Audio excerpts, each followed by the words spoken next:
அடுத்து பாருங்கள், பிஜிடிஆர்பி தமிழில் 2025 புதுமை பித்தனுடைய இதை பார்க்கலாம். புதுமையையும் பழமையையும் இணைத்து காட்டும் புதுமை பித்தனின் அற்புத படைப்பு கடவுளும் கந்தசாமியும். 2வது கேள்வி, தி. ஜானகிராமன் தஞ்சாவூர் பிராமணர் வாழ்க்கையை எடுத்து காட்டினார். தி. ஜானகிராமன் என்பவர் வந்து தஞ்சாவூர் பிராமணர்களுடைய வாழ்க்கையெல்லாம் எடுத்து காட்டியிருக்காரு. 3வது கேள்வி, சுந்தர ராமசாமி கன்னியாகுமரி மாவட்ட மக்களுடைய வாழ்க்கையை வந்து எடுத்து காட்டியிருக்காரு. அடுத்தது 4வது கேள்வி, ஜெயகாந்தன் வந்து நகர வாழ்க்கையை வந்து எடுத்து காட்டியிருக்காரு. 5வது கேள்வி, நினைவோட்ட உத்தியை கொண்டு சிறுகதை எழுத தொடங்கியவர் புதுமை பித்தன். 6வது கேள்வி, வாசகரை முன்னிறுத்தி கூறும் புதுமை பித்தனின் கதைகள். பொன்னகரம் பூசணிக்காய் அம்பி.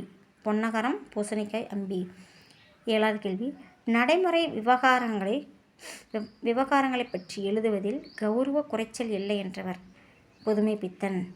8வது கேள்வி, புதுமை பித்தனின் ஒரு நேர்கோட்டுக்குள் விழாத மேதா விலாசம் கொண்டவர் என்றவர் வந்து தேப்போ மீனாட்சி சுந்தரனார் வந்து சொல்லியிருக்காரு.